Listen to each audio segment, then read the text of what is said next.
इसमें atmospheric refraction, ये human I and colourful world वाला पार्ट है इसमें, एटमॉस्फेरिक रिफ्रैक्शन। इस टॉपिक में 5 तुम्हारे सब टॉपिक्स हैं। सबसे पहला है sun appears higher than its actual position, ये पहला। दूसरा early sunrise and late sunset, मतलब कि हम जब तुम्हारी सनराइज होती है, मान लो सनराइज होती है 5:30 पे, तो हम सन को ना और पहले देख सकते हैं, 5:28 पे भी देख सकते हैं। फिर उसके बाद ओवल शेप हमें दिखाई देता है सनराइज एंड सनसेट पे, इसका सन को ऑब्वियसली सन हमें ओवल शेप का दिखाई देता है सनराइज और सनसेट के टाइम पर।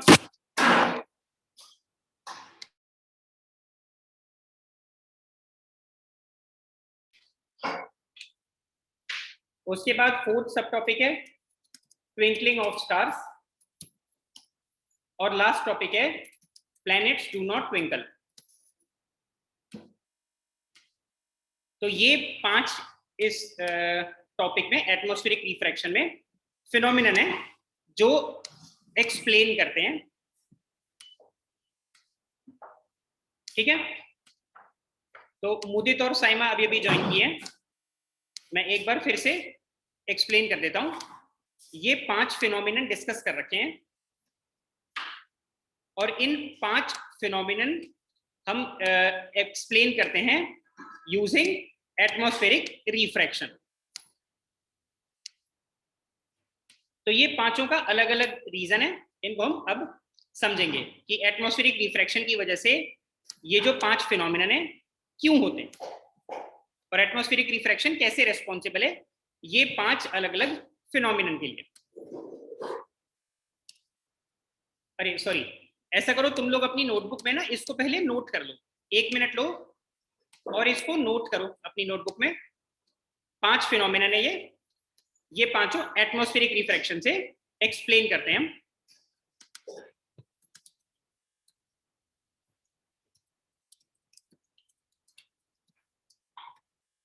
इसको नोट कर लो।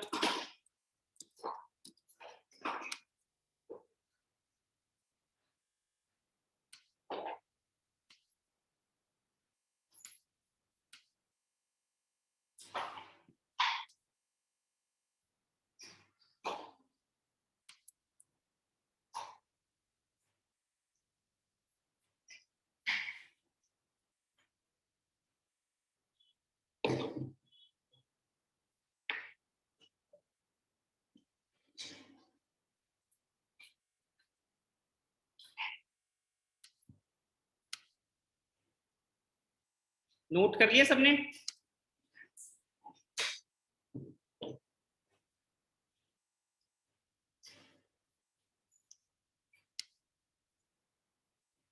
चलो मैं आगे बढ़ता हूं। सबसे पहला था कि सन की जो एक्चुअल पोजीशन होती है उससे सन ऊपर दिखाई देता है। जैसे यहां पे ये डायग्राम देखो, इसमें तुम्हें सन जो है, जो उसकी एक्चुअल पोजीशन है उससे ऊपर दिखाई दे रहा है। तो मैं इसी डायग्राम से एक्सप्लेन कर देता हूं। देखो, अर्थ के अराउंड हमारा एटमॉस्फेयर होता है, और एटमॉस्फेयर का जो दूर वाला पार्ट होता है अर्थ से, वो होता है रेयरर, और जो अर्थ के एकदम पास वाला एटमॉस्फेयर होता है वो होता है डेंसर, ठीक है। अब सन से जो रेज आती हैं, ऐसे ये सन की रेज आ रही हैं, ये एटमॉस्फेयर में जब तक आ रही हैं तब तक ये ना स्ट्रेट लाइन में ट्रेवल करेंगी। अब जैसे ये एटमॉस्फेयर के अंदर एंटर करती है, अब ये इनमें बेंडिंग स्टार्ट होगी,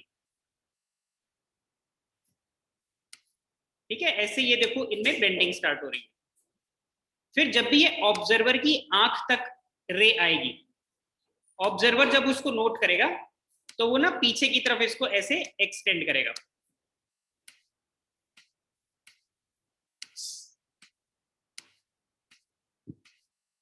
और ऑब्जर्वर को सन फिर यहां पे दिखाई देगा। ठीक है, तो ये हो क्या रहा है, ड्यू टू एटमॉस्फेरिक रिफ्रैक्शन तुम्हारी जो रेज ऑफ लाइट है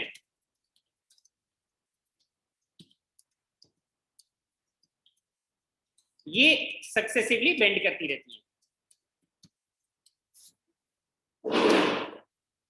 ठीक है, अब ये लगातार अगर बेंड करेंगी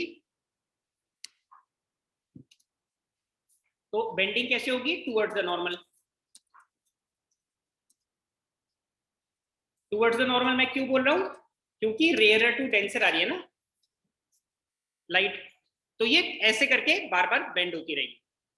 और जब एक बार ये ऑब्जर्वर की आई पे आके मीट कर रही है तो वो पीछे की तरफ उसको ऑब्जर्वर की आंख एक्सटेंड करेगी। तो सन की एक्चुअल पोजीशन देखो नीचे थी, एपरेंट पोजीशन है वो ऊपर दिख रही है। एक्सटेंडेड बैकवर्ड्स सन हमें हायर दिखाई देगा।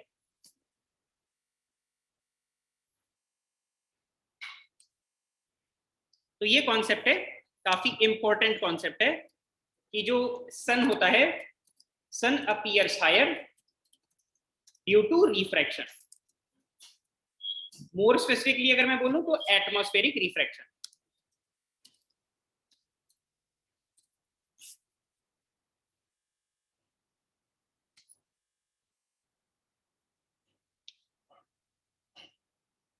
इसमें किसी को डाउट है?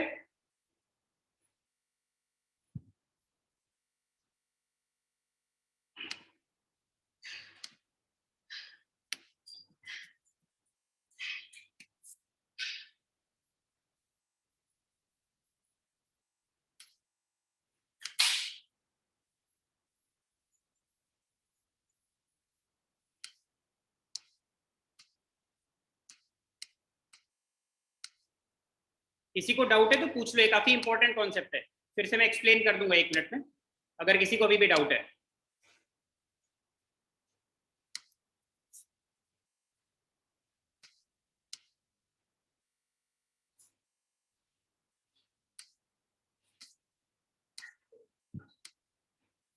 मुझे बोल रहा है नो डाउट। शरण्या तुम बोल रही थी तुम्हारा कल प्री बोर्ड है तो मैं ये टॉपिक ये वाला पढ़ा दूं, तुम्हें क्लियर है?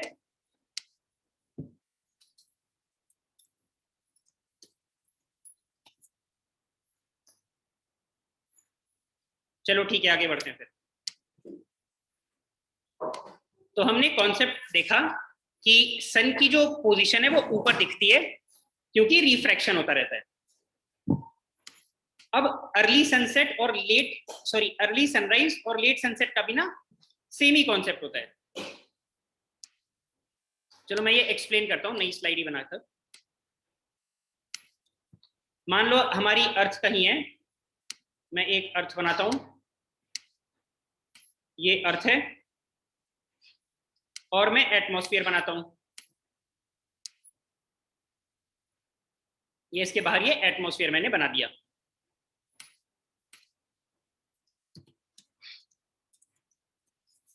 एटमॉस्फेयर और अंदर ये है अर्थ। चलो यहाँ पे मैं एक ऑब्जर्वर बना देता हूं। ऑब्जर्वर मतलब ये मैंने आंख बना दी। अब क्या होगा कि जब भी कोई आदमी होता है ना, उसकी एक लाइन ऑफ साइट होती है।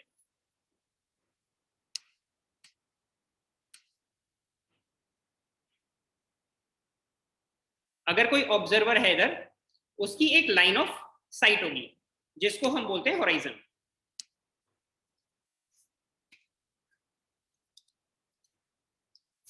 हम स्काई में सिर्फ वो चीजें देख सकते हैं जो कि होराइजन के ऊपर है। होराइजन के नीचे में अर्थ हमारा व्यू ब्लॉक कर देगी। ठीक है, तो हम सिर्फ वो चीजें देख सकते हैं जो कि होराइजन के ऊपर होती हैं। अब देखो होता क्या है, सनराइज और सनसेट के टाइम पर जो सन होता है, सन अगर मान लो, अगर मैं बात करूं जस्ट बिफोर सनराइज, मान लो सनराइज का टाइम है 5:30 AM सुबह के, तो सनराइज ये मान लो 5:28 AM की मैं बात कर रहा हूं। तो अब होगा क्या, सन की जो रेज हैं वो अर्थ तक नॉर्मली देखो क्या होता, मैं पहले तुम्हें लिख के बता रहा हूं। Suppose there was no atmosphere,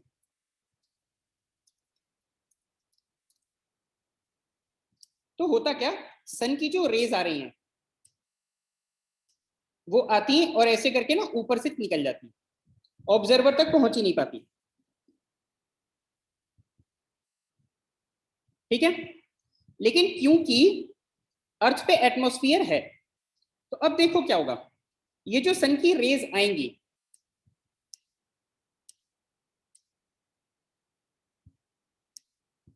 ये तुम्हारी रेज ऐसे आती रहेंगी, ठीक है, जब तक एटमॉस्फेयर के बाहर हैं हम। अब ये ना तुम्हारी जो रेज हैं ये धीरे धीरे टुवर्ड्स द नॉर्मल बेंड होना स्टार्ट होंगी।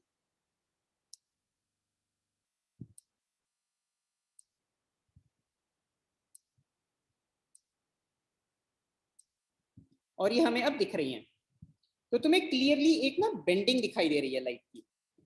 यहाँ पे तुम देखो, जब तक एटमॉस्फेयर के बाहर सन की रेज थी यहां से यहां तक, ये तो एक स्ट्रेट लाइन है, इसके आगे जो रेज हैं ये कुछ बेंड कर रही हैं।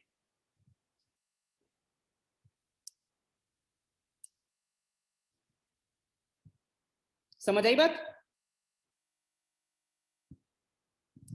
मेरे ख्याल से इसमें कोई डाउट नहीं होना चाहिए। ये मैं बात कर रहा हूं जस्ट बिफोर सनराइज, तो सनराइज के जस्ट पहले। अब ये जो तुम्हारी यहाँ पे ऑब्जर्वर की आई पे आई है लाइट, फिर ये पीछे की तरफ एक्सटेंड होगी, ऑब्जर्वर इसको पीछे की तरफ एक्सटेंड करेगा। डायग्राम थोड़ा सा अच्छा नहीं बन रही है।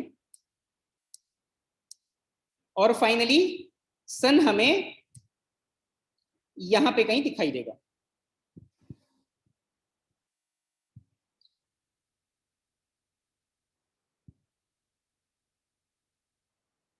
तो ये एक्सप्लेन कर रहा है कि इवन बिफोर सनराइज हम लोग सन को देख सकते हैं।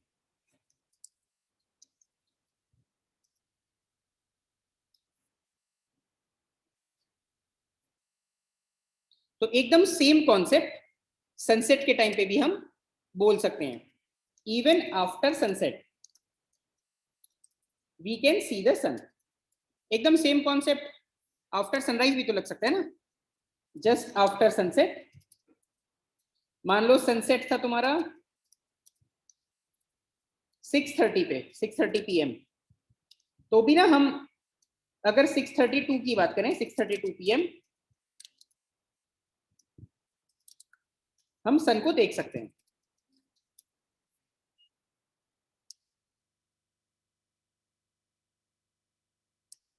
तो ये एकदम सेम कॉन्सेप्ट है दोनों, कि सन होराइजन के नीचे चला गया, लेकिन क्योंकि रेज सक्सेसिवली बेंड करके हमारी आंख तक पहुंच जाएंगी, इस वजह से हम सन को देख सकते हैं। इसमें किसी को कोई डाउट है?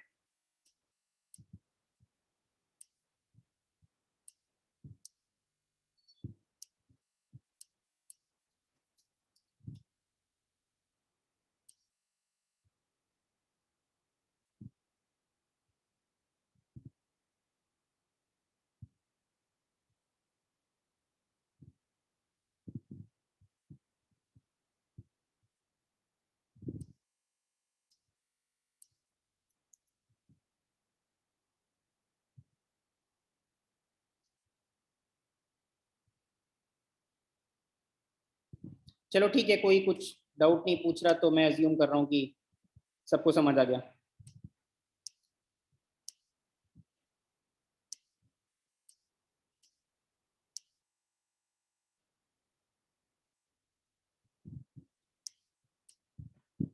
चलो ठीक है, आगे बढ़ते हैं। अब इसका नेक्स्ट टॉपिक है oval shape at sunrise and sunset. हमने 2 मिनट पहले ही देखा था, डिस्कस किया था कि सन की जो एक्चुअल पोजीशन होती है उससे क्योंकि रिफ्रैक्शन होता है, सन हायर पोजीशन पे दिखाई देता है। एक बार फिर से मैं एक्सप्लेन करता हूं। ये मान लो सपोज अर्थ है, इसके अराउंड एटमॉस्फेयर बना लेते हैं। ये हमारा एटमॉस्फेयर है। चलो मैं हॉराइजन भी एक बार बना देता हूं। तुम लोग को ना लग रहा होगा कि मैं कुछ चीजें बहुत ज्यादा रिपीट कर रहा हूं, बार बार रिपीटिशन। तो रिपीटिशन इंपॉर्टेंट होती है। बार बार कोई चीज रिपीट की जाती है ना, उसके बाद ही तुम्हारे दिमाग में बैठती है।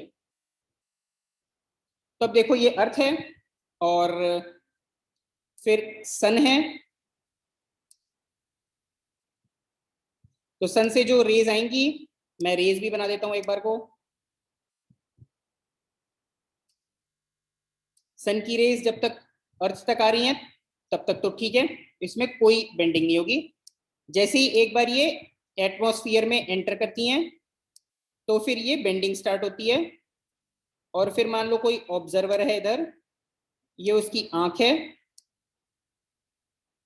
तो उसकी आंख पे फिर ये ऐसे वापस से, देखो ये रेस का ये डायरेक्शन है आते हुए पीछे की तरफ, मैं एक्सटेंड करूंगा अगर इसकी आंख को, मतलब रे को, तो सन हमें पीछे कहीं इधर दिखाई देगा।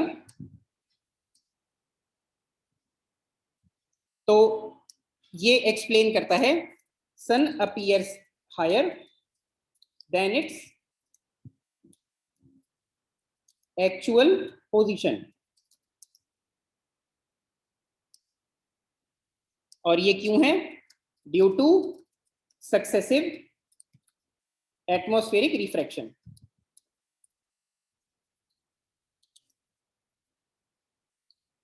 तो अब यहां तक हमने पढ़ लिया। अब होता क्या है कि जिस टाइम पर सनसेट या सनराइज होता है,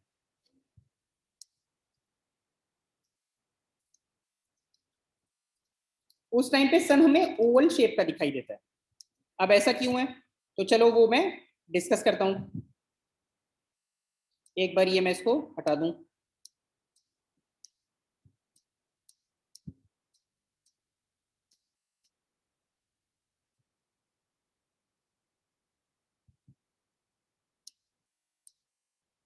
चलो ये देखो, ये मेरा सन है।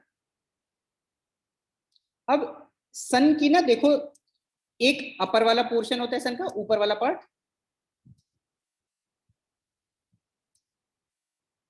और एक सन का लोअर पार्ट होगा। अब दोनों ही जगह से रेज आएंगी।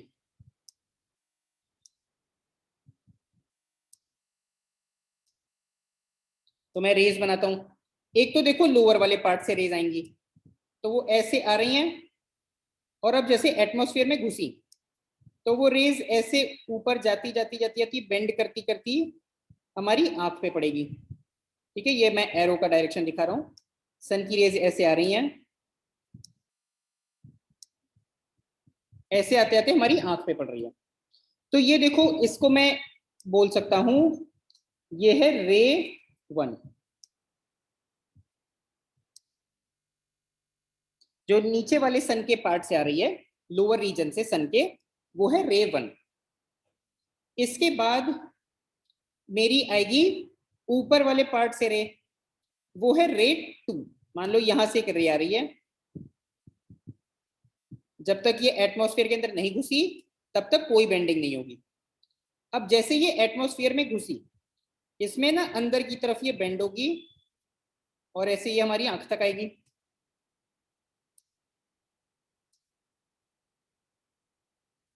ये जो ऊपर वाले पार्ट से रे आ रही है, इसको मैं बोल सकता हूँ रे 2।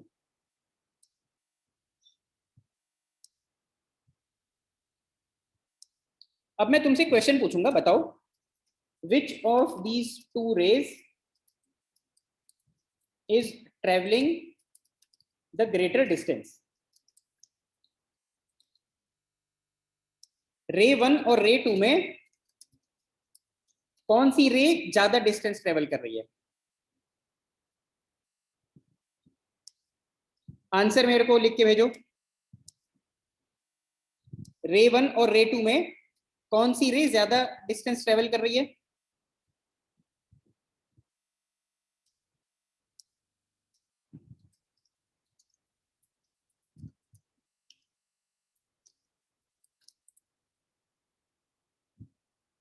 मुदित ने कुछ आंसर भेजा, बाकी लोग भी बताओ। विच रे is travelling a greater distance?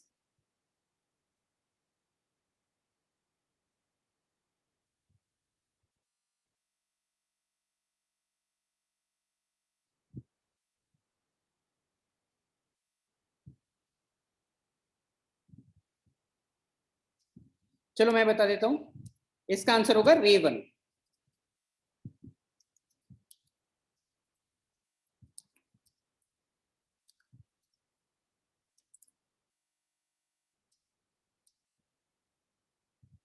तो अब देखो, रे 1 ज्यादा डिस्टेंस ट्रेवल कर रही है, तो इसका मतलब क्या हुआ? अगर रे 1 ज्यादा डिस्टेंस ट्रेवल कर रही है तो इससे हम ये देख सकते हैं कि रे 1 सफर्स मोर बेंडिंग। ठीक है ना, उसका एटमॉस्फेयर में ज्यादा बेंडिंग हुआ, ज्यादा डिस्टेंस आ रही है तो उसमें ज्यादा बेंडिंग हुआ। तो इससे क्या हुआ कि जो रे 1 हुआ हमारा, फिर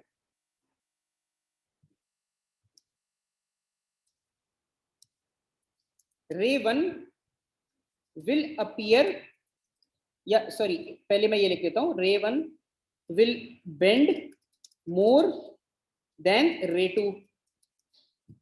और अगर रे 1 ज्यादा बेंड कर रही है तो जो ऑब्जेक्ट जहां से रे 1 आ रही है, तो लोअर पार्ट ऑफ द सन, वो ज्यादा हायर अपीयर करेगा ना।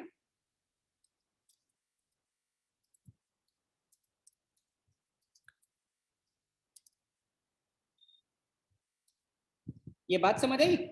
रे 2 जो है वो ज्यादा डिस्टेंस ट्रेवल कर रही है, अगर वो ज्यादा डिस्टेंस ट्रेवल कर रही है तो उसमें ज्यादा बेंडिंग भी हो रही है, ज्यादा रिफ्रैक्शन हो रहा है ना उसमें। और अगर उसमें ज्यादा रिफ्रैक्शन हो रहा है तो जो हमने थोड़ी देर पहले पढ़ा था कि sun appears higher than its actual position, ये जो हमने थोड़ी देर पहले डिस्कस किया है, sun appears higher due to atmospheric refraction, इसी लॉजिक से मैं बोल सकता हूं कि जो लोअर पार्ट ऑफ सन है वो ज्यादा ऊपर दिखाई देगा as compare to upper part of sun. तो सन का अगर एक्चुअल जो शेप है अगर ऐसा कुछ है, तो जो ऊपर वाला पार्ट है वो तो मान लो जितना हायर दिखाई दे रहा है, लेकिन लोअर वाला जो पार्ट है वो ना और ज्यादा ऊपर शिफ्ट होगा, तो लोअर वाला पार्ट कुछ तुम्हारा ना ऐसा सा दिखाई देगा।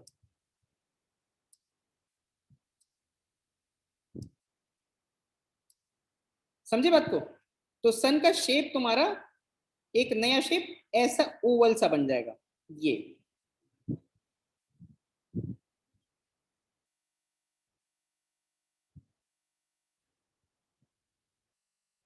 इसका रीजन ये है कि लोअर वाला जो पार्ट है सन का अपर वाले पार्ट से थोड़ा सा ज्यादा ऊपर की तरफ शिफ्ट होता है, क्योंकि जो नीचे वाली लोअर पार्ट से सन की जो रेज आती हैं उनमें ज्यादा डिस्टेंस ट्रेवल कर रही है, इस वजह से ज्यादा बेंडिंग है।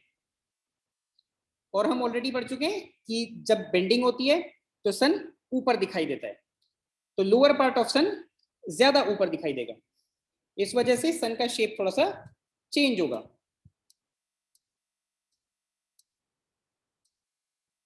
चलो मैं इसको अगर थोड़ा सा डिफरेंट कलर से दिखा दूं, मेरे को डिफरेंट कलर से दिखाना चाहिए था लास्ट टाइम, तो मैं क्या करूंगा, सन का शेप कुछ ऐसा दिखाई देगा मुझे, ऐसा। ठीक है, तो सन तुम्हें ओवल दिखाई देगा। समझ आई बात? सर्कल नहीं दिखाई दे रहा है सन, ओवल दिखाई दे रहा है। इसमें किसी को कोई डाउट हो तो पूछ लो।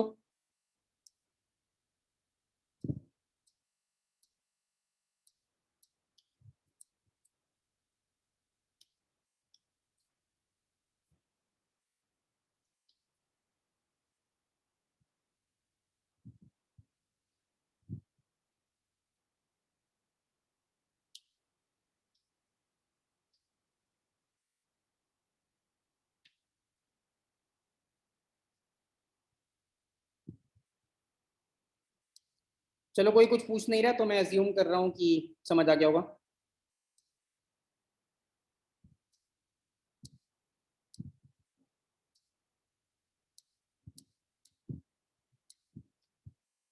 तो हमने क्या अभी तक डिस्कस कर लिया? सबसे पहला वाला टॉपिक सन अपीयर्स हायर, ये हमने डिस्कस कर लिया। सेकंड हमने कर लिया early sunrise and late sunset. तीसरा भी हमने डिस्कस किया कि oval shape of sun at sunrise and sunset. इसका रीजन भी है, जो लोअर पार्ट होता है सन का वो ज्यादा ऊपर की तरफ शिफ्ट होता है as compare to upper part of sun.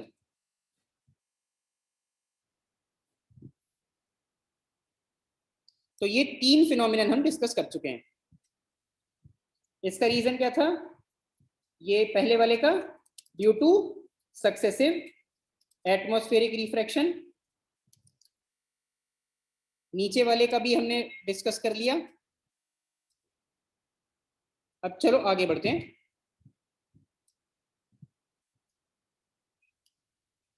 Next topic है तुम्हारा ट्विंकलिंग ऑफ स्टार्स।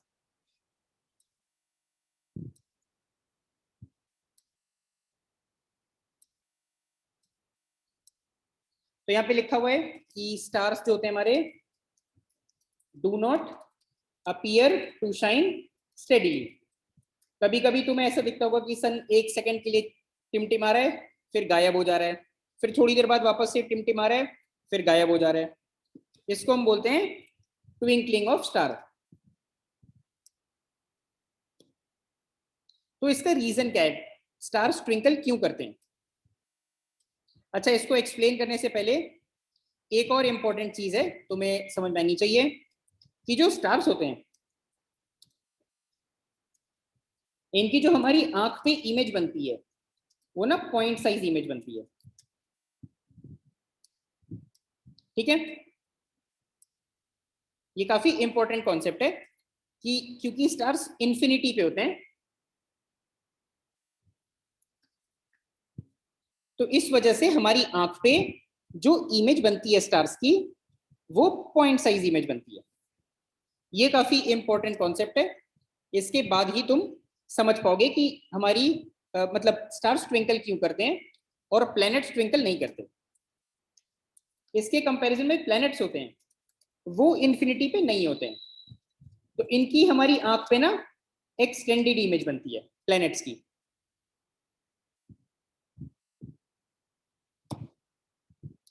ठीक, तो चलो आगे बढ़ते हैं।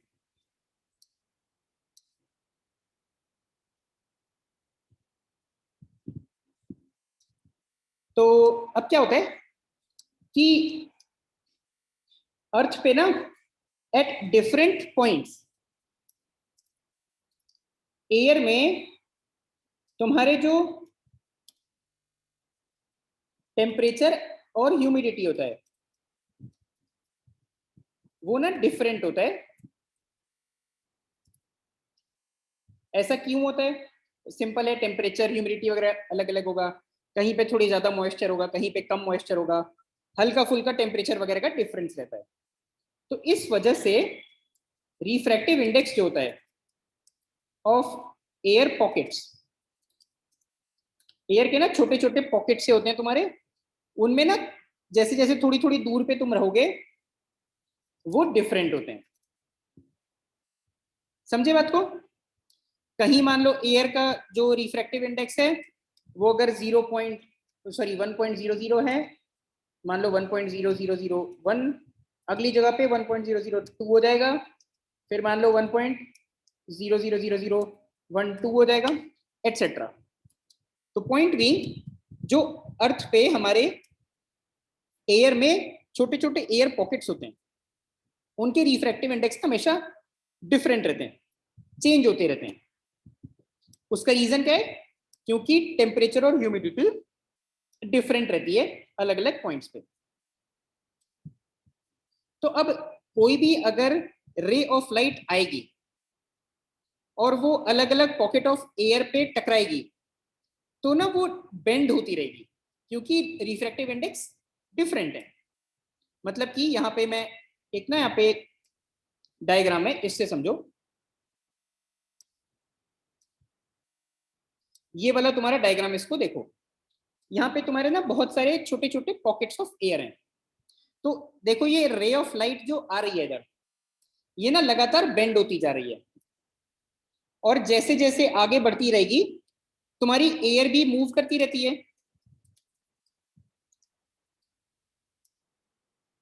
रात को हवा वगैरह चलती रहती है तो एयर मूव करती रहती है, तो हर समय रिफ्रैक्टिव इंडेक्स जो है वो भी चेंज होते रहेंगे, ठीक है ना। अगर एयर लगातार मूव करती जा रही है तो जो रिफ्रैक्टिव इंडेक्स हैं एयर पॉकेट्स के, वो भी चेंज होते रहेंगे। तो इससे होता क्या है, जो इमेज हमारी आंख पे बनती है ऑल्सो कीप्स मूविंग।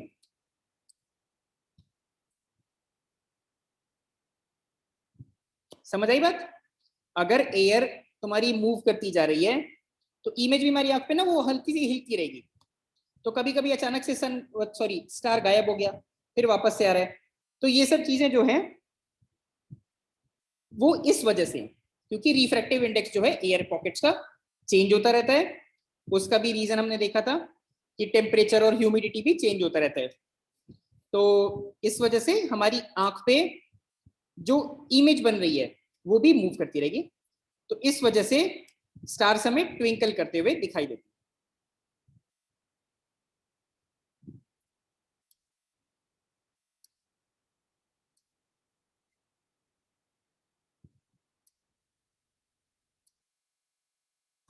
तो यहाँ पे रीड कर लो, ये जो लाइट आती है स्टार से,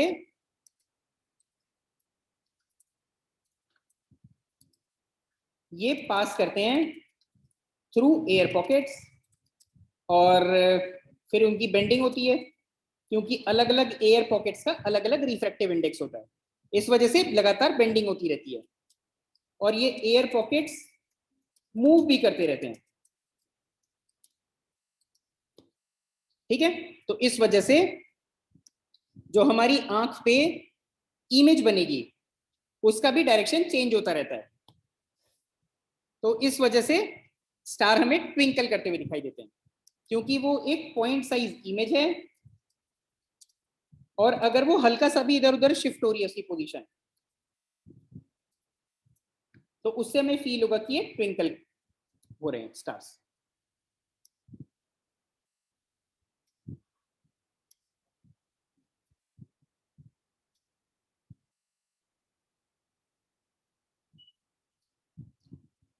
ठीक, अब आगे बढ़ते हैं।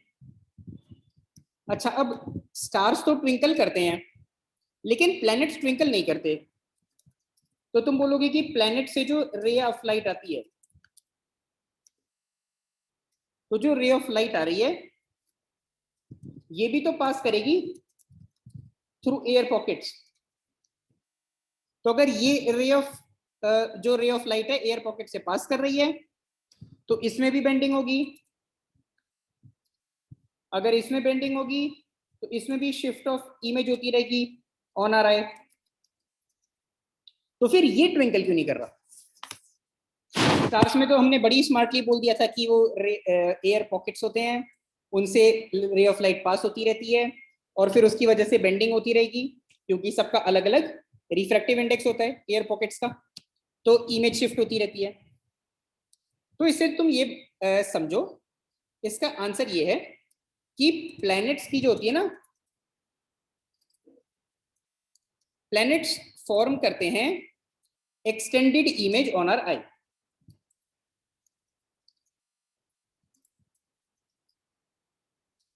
समझे। एक मैं चलो नहीं ये स्लाइड पे बनाता हूं। मान लो एक हमारी ये ह्यूमन आई है, इस पे जो हमारी ये कुछ इमेज बनती है, मान लो स्टार की ना इमेज ये बन रही है पॉइंट साइज,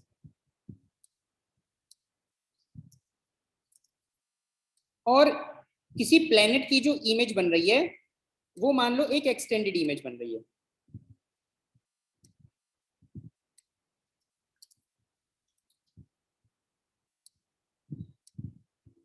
अब सपोज मैं किसी एक बड़े से प्लेनेट की बात कर रहा हूं,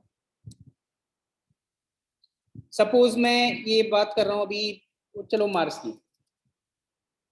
तो मार्स की ना हमारी आंख पे एक्सटेंडेड इमेज बन रही है। तो मार्स के ना बहुत सारे अलग अलग पॉइंट्स होते हैं मार्स के प्लेनेट पे। मान लो एक मार्स पे ये वाला पॉइंट है, एक ये वाला पॉइंट है मार्स पे, ये पॉइंट है, ये पॉइंट है, ये पॉइंट है, अब ये पॉइंट है। सब जो पॉइंट्स हैं सबसे अलग अलग रेज आ रही हैं अर्थ पे।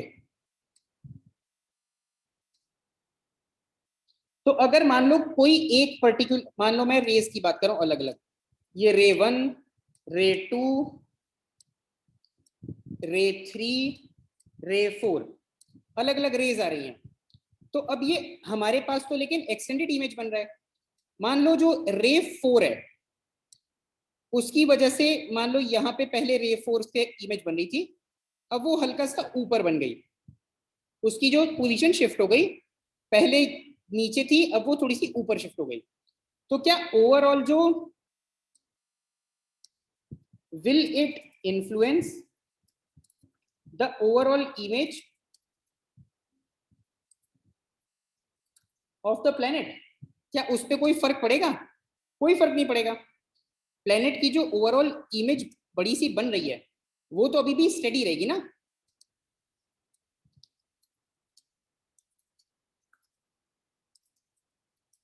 एक कोई छोटा सा पॉइंट ऊपर नीचे हो भी जाए तो ओवरऑल इमेज जो है प्लेनेट की अभी भी हमारी आंख पे, क्योंकि वो एक्सटेंडेड इमेज है तो वो अभी भी स्टेडी रहेगी। कोई एक आध जो रेज आ रही है प्लेनेट से, मान लो रे 3, रे 4, कोई भी रे आ रही है, अगर उसमें हल्का फुल्का शिफ्ट हो भी रहा है पोजीशन में ड्यू टू एटमॉस्फेरिक रिफ्रैक्शन, तब भी क्योंकि वो एक एक्सटेंडेड इमेज बनती है हमारी आंख पे,